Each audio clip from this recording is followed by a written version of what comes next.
आतंक पर प्रचंड प्रहार हुआ है। कठुआ और डोडा में सेना ने बड़ा ऑपरेशन चलाया।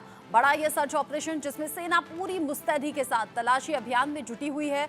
आतंकियों के सफाई के लिए यह सर्च ऑपरेशन जारी है।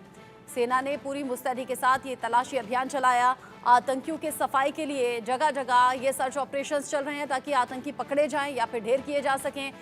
आतंक के खिलाफ सेना का ये बहुत बड़ा एक्शन माना जा रहा है। सेना पूरी मुस्तैदी के साथ तलाशी अभियान में लगी हुई है और जगह जगह सुरक्षा बल के जो जवान हैं वो पहरा दे रहे हैं। आतंक पर प्रचंड प्रहार जरूरी भी है। कठुआ डोडा में सेना ने ये बड़ा सर्च ऑपरेशन शुरू किया है। जिस तरीके से आतंकियों ने पिछले दिनों रह रहकर आतंकी हमले किए, या तो उनमें कामयाब वो लोग हो गए या फिर आतंकी हमलों को अंजाम देने से पहले ही उन हमलों को नाकाम न सिर्फ किया गया बल्कि आतंकियों को ढेर भी किया गया।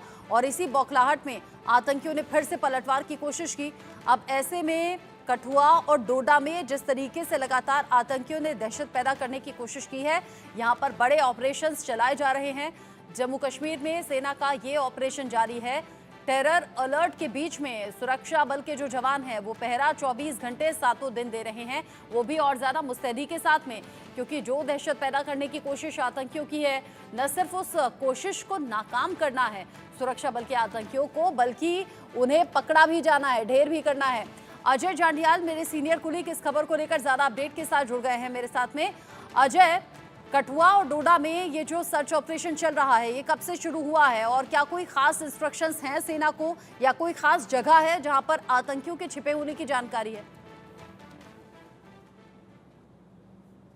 देखिए, मैं आपको बता दूं कि लगातार कठुआ, डोडा, उधमपुर ये तीन ऐसे ज़िले हैं जहां पर इस वक्त ऑपरेशन लगातार चल रहे हैं। और चौथा ज़िला रियासी का है जहां पर नौ यात्रियों की जो है मौत हो गई थी जब आतंकियों ने एक बस पर हमला किया था। इन सभी इलाकों पे ऑपरेशन चल रहे हैं। मगर एक ताज़ा खबर आपको बता दूं कि अभी अखनूर से आ रही है, क्योंकि अखनूर जो कि जम्मू शहर से सिर्फ 25 किलोमीटर की दूरी पर है, वहाँ बीती रात जो है कुछ संदिग्ध देखे गए हैं। जानकारी के मुताबिक 3 जो संदिग्ध थे जो बॉर्डर के पास का एक गाँव थाती पड़ता है, वहां पर एक पोल्ट्री फार्म रन करने वाले एक पोल्ट्री फार्म में गए हैं। वहां पर एक जो मजदूर वहां सो रहा था उसको जगाया और उसे बोला है कि आप हमें मोबाइल दीजिए, और उसके अलावा उससे पानी मांगा है। और जैसे ही उसने ये चीज़ मना की, उसके बाद ये जो तीनों सस्पेक्ट थे वहां से गायब हो गए और उसके बाद आगे बढ़ गए हैं।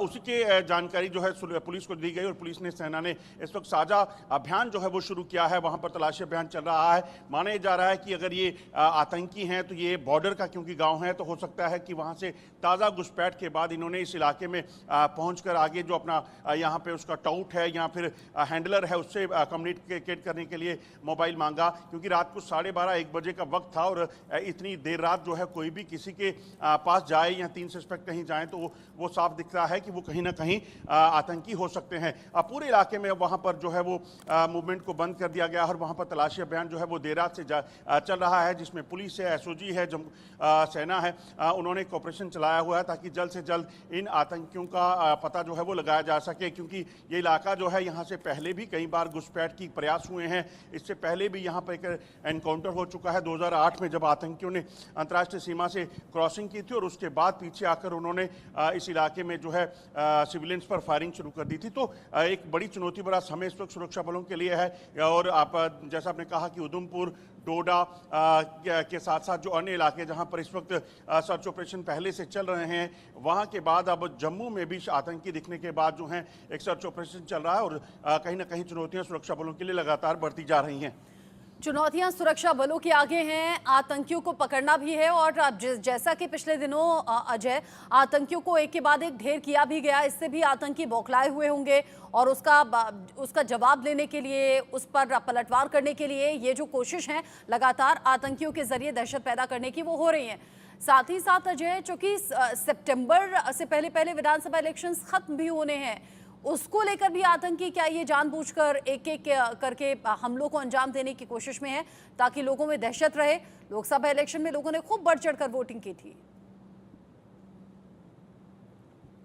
देखिए बिल्कुल पाकिस्तान की बौखलाहट तो है ही। पाकिस्तान नहीं चाहता कि जम्मू कश्मीर में चुनाव हो और चुनाव भी ऐसे हो जिसमें 50% से ज़्यादा वोटिंग हो जाए, जो पिछले कई सालों में नहीं हुई थी। तो एक बौखलाहट पाकिस्तान में है क्योंकि लगातार जम्मू कश्मीर की बदलती तस्वीर, शांत माहौल, युवाओं का नौकरियों में जाना, युवाओं का पढ़ाई की ओर आगे बढ़ना और पत्थरबाजी ना करना, ये तमाम चीज़ें जो है वो पाकिस्तान को रास नहीं आती और इसलिए पाकिस्तान की तरफ से लगातार इस तरह के प्रयास किए जाते हैं कि वो किसी भी तरीके से जम्मू कश्मीर के इस इलाके में शांति जो है वो कर सके। पहले कश्मीर में आतंकवाद जो है वो बहुत ज़्यादा था, मगर आप देखें तो पिछले कुछ समय में जम्मू को टारगेट जो है पाकिस्तान की तरफ से किया गया है क्योंकि कश्मीर में उस तरह का बेस अब आतंकियों का नहीं रहा है और ना ही युवा नए आतंकी जो है पाकिस्तान को मिल पा रहे हैं। इसलिए आशंका इस चीज़ की है कि पाकिस्तान जम्मू में जंगल के इलाकों में आतंकियों का डेरा बनाकर वहां पर उनको सर्वाइव करवाना चाहता है और इसीलिए कहीं ना कहीं सुरक्षा बलों के लिए चुनौतियां हैं। लगातार आप देखें तो इस वक्त 6 ऐसे जिले हैं जहां सबसे ज़्यादा आतंकी ग्रस्त है, वहां पर आतंकी गतिविधियां तेज हुई हैं। ऐसे में सुरक्षा बलों के लिए चुनौतियां ये है कि इन आतंकियों की तलाश करना और उनको मार गिराना। हर ऐसा कोई दिन नहीं है अगर पिछले कुछ दिनों में देखें तो जब आतंकियों के खिलाफ ऑपरेशन ना चला हो, क्योंकि हमने देखा कठुआ हो, सांबा हो, उधमपुर हो, डोडा हो या फिर रजौरी पुंछ का इलाका हो, रियासी हो, यहाँ पर आतंकी गतिविधियां जो हैं तेज हुई और अब जम्मू शहर के 25 किलोमीटर की दूरी पर अखनूर जो कि एक बड़ा कस्बा है, वहां पर आतंकी देखे जाने के बाद कहीं ना कहीं सुरक्षा बलों को चुनौतियां उसके लिए और ज्यादा हो गई हैं और सुरक्षा बलों को इस चीज को ध्यान रखना होगा कि किसी भी तरीके से कि ये आतंकी जो हैं कोई नुकसान जो है वो ना करें। ये जो आतंकियों के लोकेशन ऐप को लेकर जानकारी है, कैसे पहाड़, नदी और बाकी दुर्गम जगहों का रास्ता बताता है वो ऐप, उसको लेकर भी जानकारी जरूर अजय आप शेयर कीजिएगा। लेकिन जिस तरीके से पिछले दिनों आतंकी हमले हुए या फिर जो ऑपरेशन अभी चल रहा है, स्थानीय लोग क्या कुछ कह रहे हैं, एक बार सुन लेते हैं। यही तो हमें हैरानगी लगती है कि 25-30 साल के बाद अनन फनन इतनी कैजुअलिटी और ऐसा हमला जो कभी हमने सोचा नहीं था जिंदगी में, कभी हमने सोचा नहीं था जिंदगी में। मैं आपके चैनल से गवर्नमेंट तक ये अपना मैसेज देना चाहता हूँ कि अगर गवर्नमेंट को हमारी जरूरत है, हमारे भाईचारे की जरूरत है, हम आपकी फौज के साथ, आपके साथ, आपकी गवर्नमेंट के साथ जैसे भी शाना बशाना खड़े हैं। हमारे इस मुल्क के अंदर क्यों उन लोगों ने गदर मचा के रखा है, क्या जरूरत है हमें, हम अपने भाईचारे से रहते हैं। पाकिस्तान से ये आतंकी आते हैं, ये देखो जी, आतंकवादी ये तो गलत है। जहाद जो है अपने नफ्स के है, अपनी ख्वाहिशात जहाद करे वो जहाद है, किसी को कत्ल करना जहाद नहीं है, ये कुरान के अंदर नहीं लगा। पिछले दिनों एक के बाद एक आतंकी ढेर हुए, लेकिन सच ये भी है कि हमने अपने जवानों को भी खोया है, उनकी शहादत हुई है। अजय, ये जो क्वेस्ट ऐप का जिक्र यहाँ पर हो रहा है, जो आतंकियों के जरिए इस्तेमाल होता है, पहाड़, जंगल, नदी, कैसे शॉर्टकट रास्ते बताता है, क्या यही वो वजह है कि आतंकी पिछले दिनों इस तरह की हरकतों को अंजाम देते हैं और फिर भागने में कामयाब रहते हैं इसी ऐप के जरिए?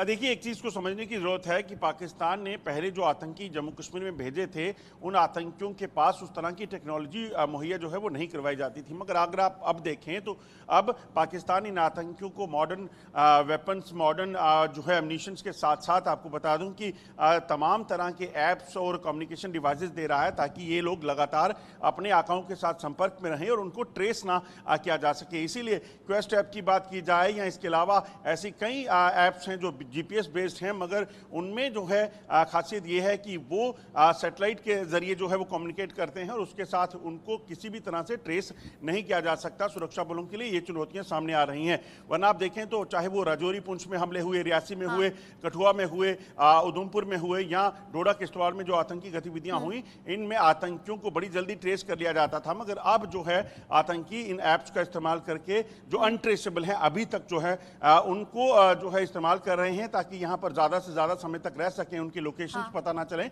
और उसके साथ साथ वो जब ट्रैवल करते हैं एक जगह से दूसरी जगह, उसमें उनको मदद मिल सके। क्योंकि सुरक्षा बलों से बचकर, ऐसे इलाकों से बचकर यहां पे रिहाइश हो, उनको उन ठिकानों पे पहुंचना है जहां पे वो सुरक्षित रह सके, वो एक बड़ी उनके लिए चुनौती रहती है। जिससे कि आंखों में धूल झोंकी जा सके, आतंकी हमलों को अंजाम देकर फरार हो सके। आतंकियों के जरिए लगातार ये कोशिशें, लेकिन सुरक्षा बलों ने अब कर दिया है ऑपरेशन तेज और इस सर्च ऑपरेशन में आतंकियों तक पहुंचने की हर संभव कोशिश। अजय, नजर आप बनाए रखिएगा। बहुत शुक्रिया अभी के लिए ये अपडेट हमारे दर्शकों तक पहुंचाने के लिए। आगे बढ़ेंगे, खबर अब राजस्थान के जयपुर से है। जयपुर जहां पर इंटरनेशनल एयरपोर्ट पर सुरक्षा जांच के दौरान एयरलाइंस की क्रू मेंबर ने सीआईएसएफ के एएसआई को थप्पड़ जड़ दिया।